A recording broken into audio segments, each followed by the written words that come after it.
देहरादून में प्रथम देवभूमि सम्मान नागरिक संहिता दिवस।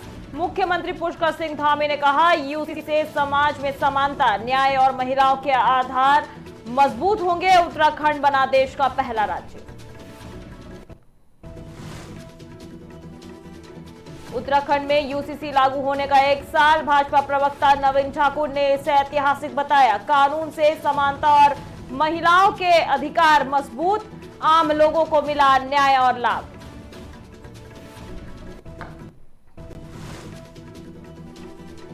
अखिलेश यादव ने महंत शुभम गिरी को उत्तराखंड का समाजवादी पार्टी प्रदेश कार्यकारी अध्यक्ष बनाया। नई जिम्मेदारी पर गिरी ने पार्टी मजबूत करने और जनहित के मुद्दे उठाने पर दिया भरोसा।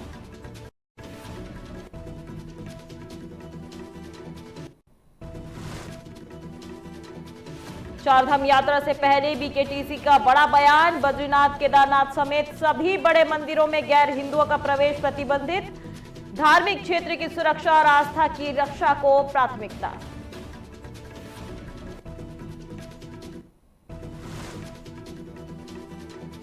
उत्तराखंड में यूसीसी का 1 साल पूरा। समान नागरिक संहिता दिवस पर विधायक मदन कौशिक और जिलाधिकारी मयूर दीक्षित ने समानता, न्याय और महिलाओं के अधिकारों की सफलता का जताया महत्व।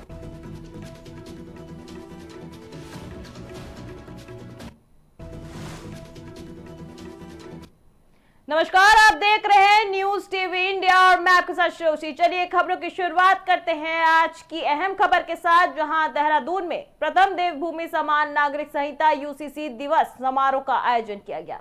बता दें, इस कार्यक्रम में मुख्यमंत्री पुष्कर सिंह धामी शामिल हुए हैं। उत्तराखंड देश का पहला राज्य है जहां समान नागरिक संहिता लागू की गई है। यूसीसी लागू होने के बाद अब तक कई लोग अपने विवाह का पंजीकरण करा चुके हैं। वहीं कानून समाज के हर वर्ग के लिए समान रूप से लागू होता है। बता दें, खास बात यह है कि यूसीसी को आधी आबादी यानी कि महिलाओं के अधिकारों की रक्षा करने वाला कानून माना जा रहा है। इस कानून का उद्देश्य सभी नागरिकों को समान अधिकार और सम्मान देना है, चाहे उनका धर्म या समाज कुछ भी हो। उत्तराखंड सरकार का मानना है कि यूसीसी से समाज में समानता, न्याय और पारदर्शिता आएगी। वहीं उत्तराखंड की इस पहल से अन्य राज्यों को भी प्रेरणा मिल रही है और वे भी यूसीसी लागू करने की दिशा में काम कर रहे हैं। बता दें, यूसीसी अब उत्तराखंड की नई पहचान बनता जा रहा है।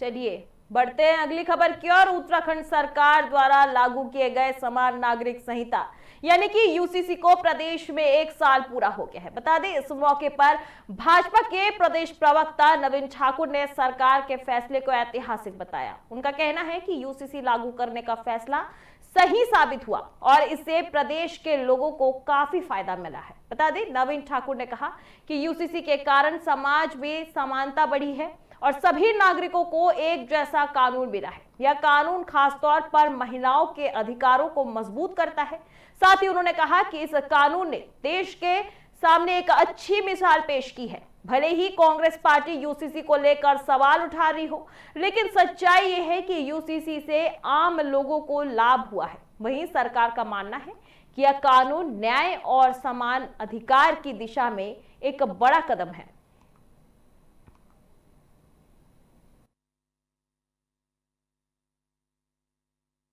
सबसे पहले तो आज यूसीसी उत्तराखंड में लागू हुई 1 वर्ष हो गया, इसके लिए बहुत बहुत बधाई और शुभकामनाएं। उत्तराखंड की देवतुल्य जनता को मैं बधाई देता हूं इस ऐतिहासिक पल की, इस ऐतिहासिक क्षण की, कि आज इस ऐतिहासिक निर्णय को 1 वर्ष हो गया। आदरणीय पुष्कर सिंह धामी जी का बहुत बहुत धन्यवाद। देखिए, कांग्रेस के पास तो कोई मुद्दा है नहीं। कांग्रेस पूछ रही है कि हासिल क्या हुआ। अरे भैया, उनसे पूछिए जिनको जो है इस समान नागरिकता के लागू होने के बाद जो है सम्मान से जीने का अधिकार मिला, जिनके जो है आज इस देश में, इस प्रदेश में पहला राज्य उत्तराखंड है, इस देश में पहला राज्य उत्तराखंड है जहां पर प्रत्येक नागरिक को जो है सम्मान अधिकार पहली बार ऐसा हुआ है कि मिल रहा है। उन महिलाओं को पूछिए जिनको जो है संपत्ति में पहले अधिकार नहीं था, लेकिन अब। चलिए रुक करते अब अगली खबर की ओर, जहां समाजवादी पार्टी के राष्ट्रीय अध्यक्ष अखिलेश यादव ने महंत शुभम गिरी को अब उत्तराखंड का प्रदेश कार्यकारी अध्यक्ष बनाया है। बता दें, महंत शुभम गिरी हरिद्वार के रहने वाले हैं। हाल ही में वे देहरादून आए और वहां उन्होंने अपनी प्राथमिकताएं बताई। नई जिम्मेदारी मिलने पर महंत शुभम गिरी ने सपा सुप्रीमो अखिलेश यादव का धन्यवाद किया। उन्होंने कहा कि वे पार्टी की रीति नीति को आगे बढ़ाने का काम करेंगे। वहीं महंत शुभम गिरी लंबे समय से समाजवादी पार्टी से जुड़े हुए हैं। उनकी ईमानदारी और कर्तव्य निष्ठा को देखते हुए पार्टी हाईकमान ने उन्हें ये बड़ी जिम्मेदारी सौंपी है। वहीं महंत शुभम गिरी ने कहा कि जो जिम्मेदारी उन्हें मिली है वे पूरी ईमानदारी और मेहनत के साथ इसे निभाएंगे। उन्होंने कहा कि उत्तराखंड में समाजवादी पार्टी को मजबूत बनाने का काम करेंगे। इसके साथ ही पार्टी जनहित के मुद्दों को उठाने में सक्रिय रहेगी और लोगों की समस्याओं को सरकार तक पहुंचाएगी। आगे उन्होंने ये भरोसा दिलाया कि वे पार्टी को सभी स्तरों पर संगठित करेंगे और उत्तराखंड में समाजवादी पार्टी की नई पहचान बनाने का प्रयास करेंगे। यह कदम पार्टी और प्रदेश के लिए महत्वपूर्ण साबित होगा। रामानुज जी, जितने भी मीडिया बंधु हैं, मैं सभी को प्रणाम करता हूं। सबसे पहले तो हम पर्यावरण संरक्षण, गंगा जी का स्वच्छ गंगा जी और जो खंडित प्रतिमा घाटों में पड़ी है, मैं धार्मिक नगरी हरिद्वार से आता हूं, कुंभ नगरी में, और आप देखिए कुंभ नगरी में इतने गड्ढे पड़ रखे हैं, अभी भी रोडों में एक्सीडेंट हो रहा है, अभी भी लोग गिर रहे हैं। तो 2027 में हम खाता भी खोलेंगे और सरकार में शामिल भी होने का पूरा कोशिश करेंगे और जनता के बीच में भी जाएंगे और अपनी जो पार्टी है, जो भी अपनी विचारधारा है, उसको युवाओं के बीच और नौजवानों के बीच ले जाएंगे, क्योंकि उत्तराखंड का युवा बेरोजगार हो रखा है। अभी उत्तराखंड के युवाओं को रोजगार नहीं मिल रखा है। कई बार घोटालों का प्रदेश उत्तराखंड बन रखा है, कभी पेपर लीकों का प्रदेश बन रखा है।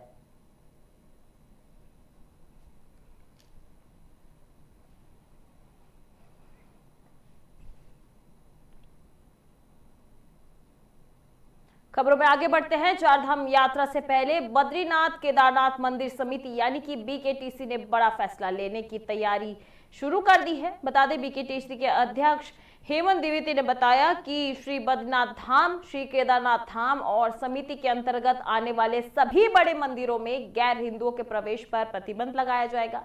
इस बारे में बोर्ड की आगामी बैठक में प्रस्ताव लाया जाएगा और इसे आधिकारिक रूप से पारित किया जाएगा।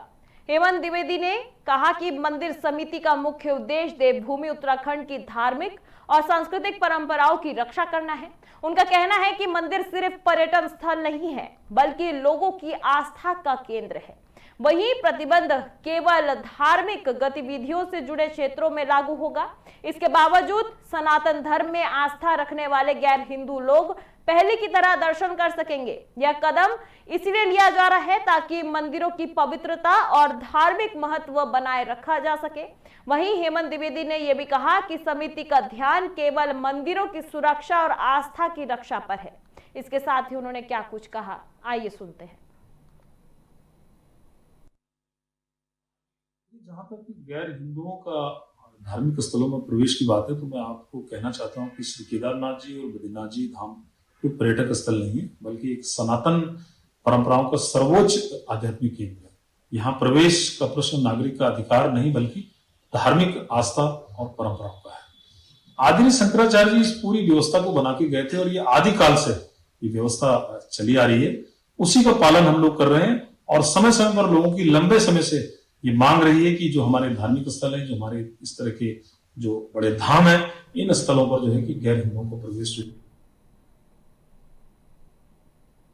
उत्तराखंड में समान नागरिक संहिता यानी कि यूसीसी लागू होने के 1 साल पूरे होने पर श्रीकुल आयुर्वेदिक महाविद्यालय के ऑडिटोरियम में समान नागरिक संहिता दिवस मनाया गया। बता दें, इस कार्यक्रम में शहरी विधायक मदन कौशिक ने यूसीसी को समाज में समानता लाने वाला एक बड़ा कदम बताया। उन्होंने कहा कि जब सरकार ने यह कानून लागू किया था तब कुछ लोग भ्रम फैलाने की कोशिश कर रहे थे, लेकिन पिछले 1 साल में ऐसा नहीं हुआ।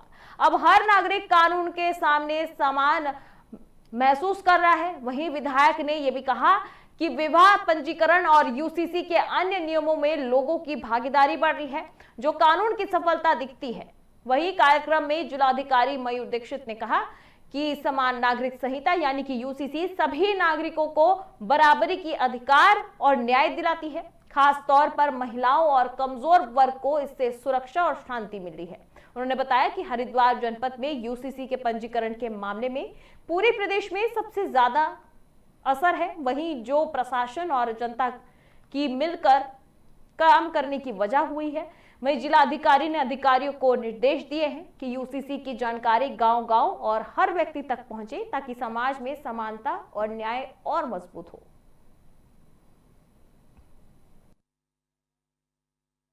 संहिता को इस राज्य में लागू हुए आज 1 वर्ष पूरा हुआ। इस 1 वर्ष में हमने सफलतापूर्वक इस कानून के अंतर्गत जो भी काम करने थे वो किए हैं और आज इस कानून के अंतर्गत सब लोग अपने आप को एक समान रूप से महसूस कर रहे हैं। जिस प्रकार का वातावरण बनाने का प्रयास राज्य में किया गया था कि यूसीसी लागू होने के बाद लोगों में विभिन्न प्रकार की असमानता होगी, कहीं वो असमानता नजर नहीं आई। लोग बढ़ चढ़कर, चाहे वो विभाग के रजिस्ट्रेशन हो या अन्य प्रकार के इसके जो पहलू हैं, वो सब लोग बढ़ चढ़कर आगे बढ़ रहे हैं। देखिए, 1 साल की जो वर्षगांठ है जिसमें राज्य सरकार द्वारा यूसीसी जो कानून लागू किया गया था, आज 27 जनवरी 2026 को एक बहुत ही भव्य कार्यक्रम आयोजित किया गया है मुख्यालय पर, जिसमें जिन ग्राम प्रधानों के द्वारा और अधिकारियों कर्मचारियों के द्वारा इस कार्य में इस कानून को धरातल पर लाने के लिए मेहनत की गई, उनको पुरस्कृत किया गया है, सम्मानित किया गया। चलिए रुक करते हैं अगली खबर की ओर। आज बजरंग दल के कार्यकर्ताओं ने शहर में घूम रहे गाय बैलों को गौ सदन में भेजने की मांग की। इसके लिए उन्होंने सहायक नगर आयुक्त से बात की और एक ज्ञापन भी सौंपा। उन्होंने कहा कि कुछ लोग अपने पालतू गाय बैल शहर की सड़कों पर छोड़ देते हैं, जिससे परेशानी होती है। बजरंग दल के कार्यकर्ताओं ने मांग की कि ऐसे लोगों के खिलाफ कड़ी और चालानी कार्रवाई की जाए। वहीं उनका कहना था कि सभी गौवंश सुरक्षित रहें और शहर में उनका सही रखरखाव हो ताकि कोई दुर्घटना या समस्या ना हो। शहर में हमारे गाय बैल का बहुत ज्यादा खतरा बढ़ रहा है, जिसमें नगर नियुक्त को हमारे द्वारा ज्ञापन दिया गया है कि जो गाय बैल हमारे शहर में बहुत ज्यादा घूम रहे हैं, इनको जल्दी से जल्दी पकड़कर गौ सदन भेजा जाए और जो लोग पालतू जानवरों को अपने गाय और बैलों को छोड़ रहे हैं उन पर भी जल्दी से जल्दी शीघ्र कार्रवाई करी जाए, जिससे कि गौवंशजों को हमारे खतरा ना हो। खुद भी गौवंशज खतरा इनको भी हो रहा है और हमारे बुजुर्ग, पेशेंट और स्कूल में जाने वाले छोटे छोटे बच्चों के लिए भी खतरा बना हुआ है। ये आज गौवंश को लेकर हम लोग यहाँ पर पहुंचे हुए हैं। लगातार अगर आप शहर में देखेंगे तो काफी निराश्रित जो गौवंश है वो घूम रहे हैं, जिसमें गाय भी हैं, बैल भी हैं। वो हर जगह पे आपको शहर के मिल जाएंगे, चाहे वो अल्मोड़ा के कोई भी स्कूल के आसपास है, हॉस्पिटल्स हैं या मेन मार्केट का हिस्सा है। जगह जगह कूड़ेदान लगे हुए, कूड़ेदान के आसपास ये सारे ही गौ। खबरों में आगे बढ़ते हैं। मुनिकीरेती थाना क्षेत्र के यूसुफ बीच पर एक पर्यटक गंगा में डूब गया। यह पर्यटक गुड़गांव का रहने वाला अविनाश था, जो कि अपने दोस्तों के साथ शिवपुरी घूमने आया था। नहाते समय अचानक उसका पैर फिसल गया और वह गंगा में डूब गया। बता दें, इस घटना के दौरान वो बेहोश हो गया और साथियों ने मदद के लिए आवाज लगाई। इस दौरान राफ्टिंग गाइडों के ट्रेनर विपिन शर्मा तुरंत मदद के लिए दौड़े। उन्होंने एक गार्ड की मदद से अविनाश को गंगा से बाहर निकाला। इसके लिए विपिन शर्मा ने रस्सी फेंकी और गार्ड ने छलांग लगाकर उसे बचाया। वहीं मौके पर अन्य 2-3 गाइड भी वहां मौजूद थे। सभी पर्यटक और आसपास के सभी लोग मिलकर इस दौरान उनकी मदद की। इस प्रयास से अविनाश की जान बच गई। यह पूरी घटना राफ्टिंग गाइड के हेलमेट में लगे गोप्रो में कैमरा में कैद हो गई है। बता दें, पर्यटक और उसके साथी बहुत खुश हुए और उन्होंने गाइडों और ट्रेनर का आभार जताया।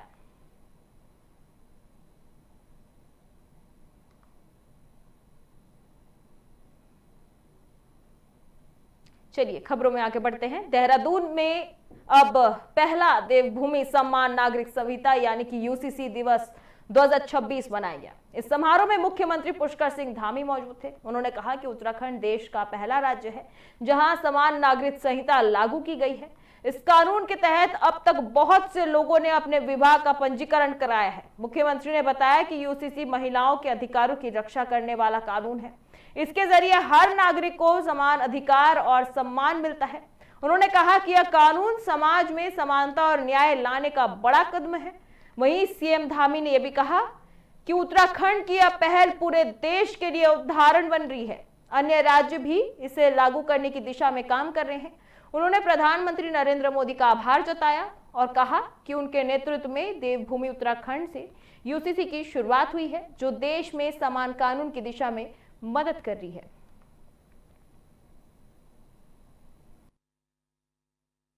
देखिए, ये देवभूमि उत्तराखंड को गौरव प्राप्त हुआ कि देश की आज़ादी के बाद पहला राज्य उत्तराखंड बना जहां समान नागरिक संहिता का कानून लागू हुआ। आदरणीय प्रधानमंत्री श्री नरेंद्र मोदी जी के नेतृत्व में, उनकी प्रेरणा से हमने प्रदेश के अंदर इसको लागू किया और उत्तराखंड की जनता ने इसके लिए हमको मैंडेट दिया था, अपना आशीर्वाद दिया था और सभी को समानता, समरसता, सभी को समान न्याय, किसी पंथ, किसी जाति, वर्ग, कोई भी हो, सबके लिए एक समान कानून, एक ऐसा कानून था जिसकी प्रतीक्षा देश आज़ादी के बाद से लगातार होती रही और संविधान के अनुच्छेद में भी इसका प्रावधान किया गया था, लेकिन लंबा कालखंड बीत गया, ये कानून लागू नहीं हुआ था। आदरणीय प्रधानमंत्री जी के नेतृत्व में हम उत्तराखंड की विधानसभा के चुनाव। खबरों में आगे बढ़ते हैं। अगली खबर नैनीताल से है, जहां नैनीताल के खेल मैदान में आज से शुरू होने जा रहा है स्वर्गीय पृथ्वीराज सिंह विश्व समिति क्रिकेट टूर्नामेंट को लेकर आज पालिका और खेल विभाग में विवाद हो गया। नगर पालिका अध्यक्ष और कुछ सभा सांसदों ने खेल विभाग की कार्रवाई का विरोध किया और प्रशासन के खिलाफ नारे भी लगाए। वहीं खिलाड़ियों ने कहा कि यह विरोध गलत है। उनका कहना है कि पिछले साल वर्तमान बोर्ड के बनने से पहले तत्कालीन जिलाधिकारी वंदना सिंह के निर्देश पर अधिशासी अधिकारी और क्रीड़ा अधिकारी ने मिलकर प्लांट मैदान को खेल विभाग को सौंपने का समझौता किया था। खेल विभाग ने इस मैदान में करीब 3 लाख रुपए खर्च करके क्रिकेट पिच भी तैयार की थी। वहीं नगर पालिका अध्यक्ष डॉक्टर सरस्वती खेतवाल ने कहा कि प्लांट मैदान नगर पालिका की संपत्ति है, इसे बिना पालिका बोर्ड की अनुमति के किसी और को नहीं दिया जा सकता। इस वजह से मैदान के मामले पर विवाद पैदा हुआ। इस उलझन के कारण 17वीं पृथ्वीराज सिंह विश्व समिति क्रिकेट प्रतियोगिता आज शुरू नहीं हो सकी। वहीं दोनों पक्षों के बीच समाधान की जरूरत है ताकि टूर्नामेंट जल्द ही खेला जा सके।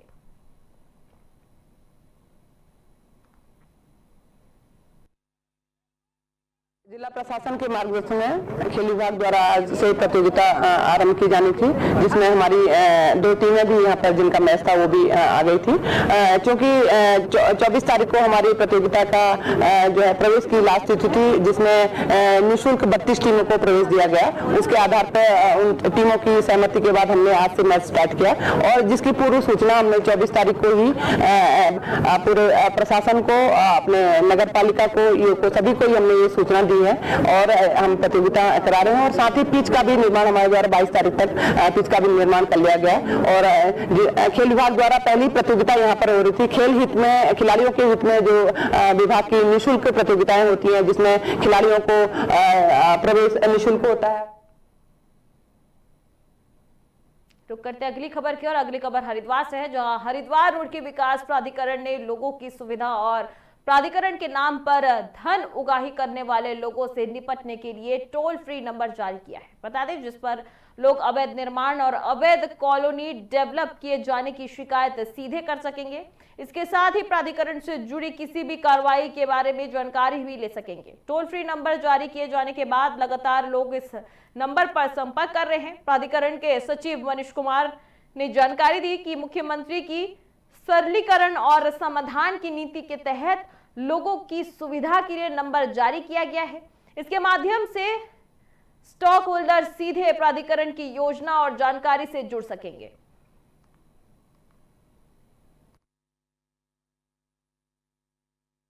एक नंबर जारी किया गया है जो माननीय मुख्यमंत्री जी का सुशासन का संकल्प है, उसके तहत उपाध्यक्ष महोदय के निर्देश पे ये दिया गया है और ये नंबर है 9084700674 और दूसरा नंबर 675 है लास्ट में।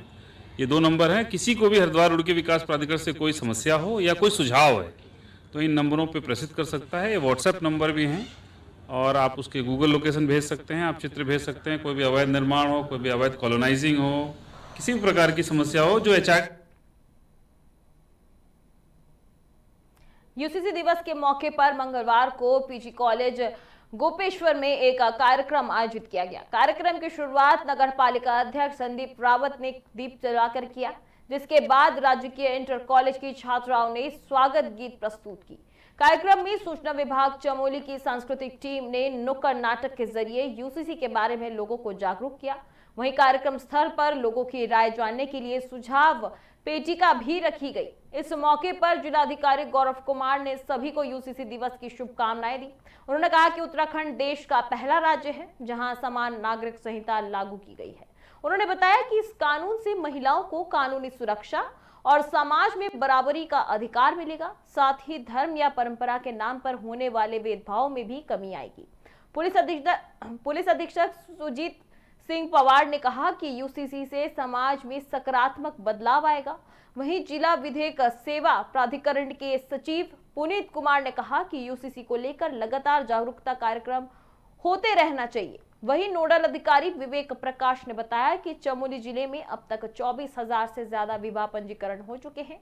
कार्यक्रम के अंत में यूसीसी के प्रचार में सहयोग करने वालों को सम्मानित किया गया।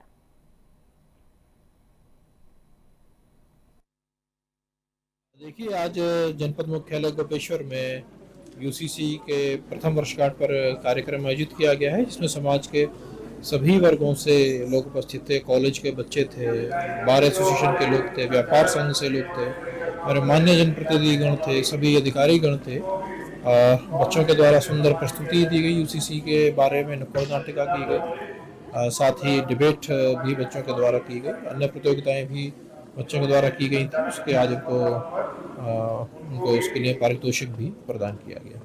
आज यूसीसी की जो पहली वर्षगांठ थी उसके संदर्भ में गोपेश्वर में एक बहुत अच्छा कार्यक्रम किया गया है, जिसमें सभी जनप्रतिनिधि जिले भर के और हमारे जिला मजिस्ट्रेट साहब और एडीएम साहब, डीएफओ साहब, सभी लोग यहाँ पर थे।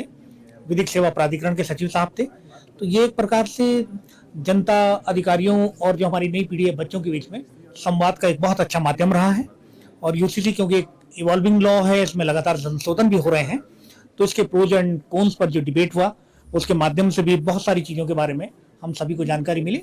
जिला प्रशासन द्वारा बहुत ही सुंदर कार्यक्रम यहाँ पे आयोजित किया गया और मुझे लगता है जो यूसीसी को लेकर के लोगों में के मन में जो संदेह था वो दूर हुआ है और लोगों ने जो है खुल के तारीफ किया। और आदरणीय हमारे माननीय मुख्य। चलिए अब नजर डालते हैं उत्तराखंड के मौसम के बारे में। देहरादून में मौसम खराब होने की वजह से ऑरेंज अलर्ट जारी कर दिया गया है। मौसम विभाग ने तेज बारिश और बर्फबारी की चेतावनी दी है। इसी को देखते हुए जिला प्रशासन ने एहतियातन बड़ा फैसला लिया है। बता दें, मंगलवार को देहरादून जिले के सभी स्कूल बंद रहेंगे। यह छुट्टी कक्षा 1 से लेकर 12वीं तक के सभी सरकारी और निजी स्कूलों में रहेगी। बता दें, इतना ही नहीं, आंगनवाड़ी केंद्र भी बंद रहने के आदेश दिए गए हैं। वहीं प्रशासन का कहना है कि यह फैसला बच्चों की सुरक्षा को ध्यान में रखकर लिया गया है। साथ ही लोगों से अपील की गई है कि मौसम खराब होने के दौरान सावधानी बरतें और बेवजह घर से बाहर ना निकलें।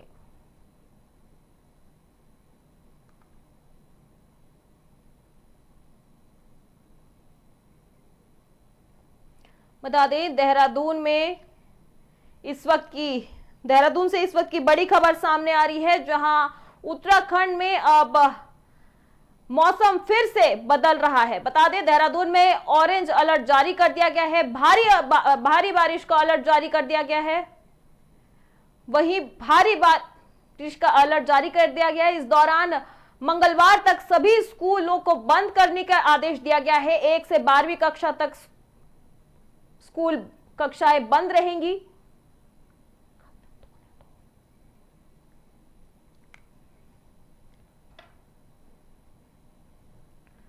खबरों में आगे बढ़ते हैं। उत्तराखंड में आज समान नागरिक संहिता यानी कि यूसीसी लागू होने के पहले वर्षगांठ मनाई जा रही है। इस मौके पर राज्य सरकार के कई अहम सुधार लागू किए गए हैं। बता दें, राज्यपाल की मंजूरी के बाद समान नागरिक संहिता संशोधन अध्यादेश 2026 को लागू कर दिया गया है। यह संशोधन के तहत अब पुराने कानूनों की जगह नए कानून लागू किए गए हैं। अब आपराधिक मामले में भारतीय नागरिक सुरक्षा संहिता 2023 और सजा से जुड़े मामलों में भारतीय न्याय संहिता 2023 लागू होगी। वहीं यूसीसी में एक और बदलाव करते हुए अब सचिव की जगह अपर सचिव को सक्षम अधिकारी बनाया गया है। इसके साथ ही लिव इन रिश्तों और विवाह से जुड़े मामले में जबरदस्ती, दबाव, धोखाधड़ी या गैर कानूनी कामों पर कड़े दंड का प्रावधान किया गया है। ये 27 जनवरी का दिन हमारे राज्य के लिए बहुत महत्वपूर्ण दिन है, क्योंकि देश के अंदर हम पहले राज्य के रूप में ये गौरव हमको प्राप्त हो गया कि देश की आजादी के बाद देश के संविधान निर्माताओं ने संविधान के अनुच्छेद 44 में जिसका प्रावधान किया था कि देश के अंदर समान नागरिक संहिता होनी चाहिए और उसको सबसे पहले लागू करने का काम देवभूमि उत्तराखंड के लोगों ने किया है और उसका 1 साल सफलतापूर्वक संपन्न हो रहा है। देहरादून में 4 धाम और अन्य मंदिरों में गैर हिंदुओं के प्रवेश पर प्रतिबंध लगाने की मांग तेज होती जा रही है।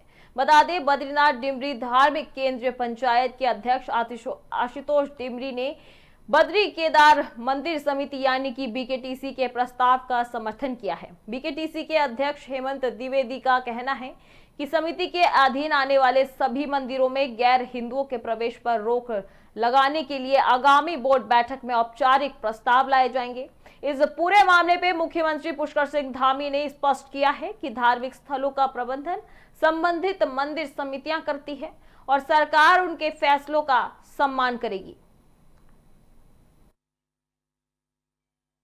देखिए, उसमें हमारा बहुत स्पष्ट मत है। पहले से ही हमने कहा है कि चूंकि जितने भी ये धार्मिक स्थल हैं, जो भी हमारे पौराणिक स्थल हैं, हमारे देव स्थान हैं, इन स्थानों को देखने वाले, उनका संचालन करने वाले वहाँ के सभी हमारे जो धार्मिक संगठनों के लोग हैं, तीर्थ सभा के लोग हैं, गंगा सभा के लोग हैं, केदार सभा के लोग हैं, बद्री केदार मंदिर समिति के लोग हैं, हमारा पूज्य संत समाज है, वो सब जो भी चूंकि वही उसका संचालन करते हैं, हमने कहा है कि उनकी जो भी उसमें राय होगी या जो उनका मत होगा उसके अनुसार ही सरकार आगे बढ़ेगी। और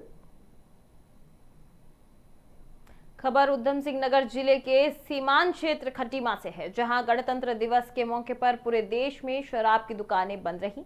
वहीं खटीमा के बीच बाजार रोडवेज के पास स्थित अमित हांडी चिकन नाम की दुकान में खुलेआम अवैध रूप से शराब बेची जा रही थी। इसी दौरान आबकारी विभाग की टीम होटल और ढाबों की सघन चेकिंग कर रही थी। जब टीम अमित हांडी चिकन की दुकान पर पहुंची तो वहां से अवैध शराब के साथ एक युवक को गिरफ्तार किया गया, जो दुकान संचालक का भाई बताया जा रहा है। आपको बता दें कि अमित हांडी चिकन की दुकान में पिछले कई महीनों से लगातार शराब बेची जा रही थी और आबकारी विभाग पहले भी इस दुकान पर आबकारी अधिनियम के तहत कई बार चालान कर चुका है, लेकिन इसके बावजूद बाजार में अवैध शराब बिक्री जारी थी। गणतंत्र दिवस के अवसर पर हमारे द्वारा होटल ढाबों की चेकिंग की गई। चेकिंग के दौरान अमित हांडी का होटल है, उसे चेक किया तो उसके चेकिंग के दौरान उसके पास में से एक प्लास्टिक कट्टे में 14 टेट्रा पैक देसी शराब माल्टा पकड़ी गई। इसके विरुद्ध हमारे मौके पर अभियुक्त को हमने पकड़ा और उसके खिलाफ धारा 60 की कार्रवाई की जा रही है। हरिद्वार के गंगा घाटों में गैर हिंदुओं के प्रवेश को लेकर जहां सख्ती की बात सामने आ रही है, वहीं नैनीताल स्थित नैना देवी शक्तिपीठ में मुस्लिम समुदाय के लोगों की आवाजाही को लेकर एक वीडियो सोशल मीडिया पर वायरल हो रहा है। इस वीडियो में कुछ मुस्लिम युवक 51 शक्तिपीठों में शामिल नैना देवी मंदिर परिसर में नजर आ रहे हैं, जिसके बाद सोशल मीडिया पर तरह तरह की चर्चाएं शुरू हो चुकी है। वीडियो वायरल होने के बाद नैना देवी मंदिर ट्रस्ट के अध्यक्ष राजीव लोचन शाह ने स्पष्ट किया कि उनके संज्ञान में ऐसी कोई मामले पहले नहीं आई है और मंदिर ट्रस्ट की ओर से आज तक किसी भी धर्म के लोगों के प्रवेश पर कोई रोक नहीं लगाई गई है। उनका कहना है कि मंदिर में केवल मर्यादित वस्त्र पहनकर प्रवेश करने का बोर्ड लगाया गया है। किसी धर्म को लेकर कोई प्रतिबंध नहीं है। नहीं, देखिए, ये मेरी जानकारी में नहीं है और आज तक हमने कभी इस तरह का कभी कोई रोक लगाई नहीं। हमने मंदिर ट्रस्ट में भी इस पर कभी कोई चर्चा नहीं करी, क्योंकि हमारा मानना है कि हिंदू धर्म तो एक बड़ा विराट महान धर्म है। तमाम मुस्लिम साधकों ने, कवियों ने राम की, कृष्ण की, शिव की स्तुति में जो है कविताएं लिखी हैं। तो हिंदू धर्म तो सबको अपने आप में समावेश करते हुए चलता है।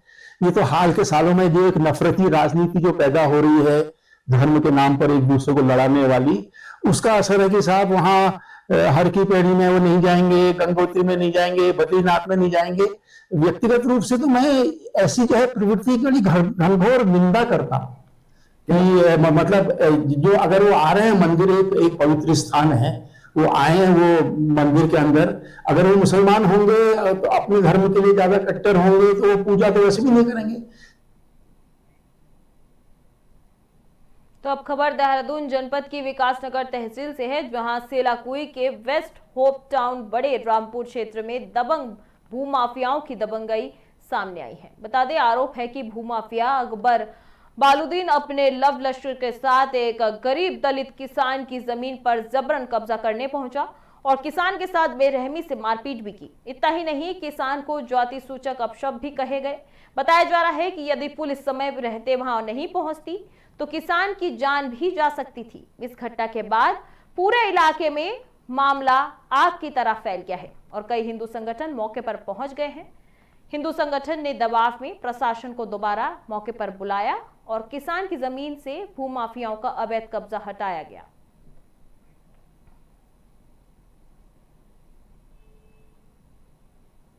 तो फिलहाल मेरे साथ इस बुलेटिन में इतना ही। आगे की देश दुनिया की तमाम खबरों के लिए आप देखते रहिए न्यूज़ टीवी इंडिया। नमस्कार।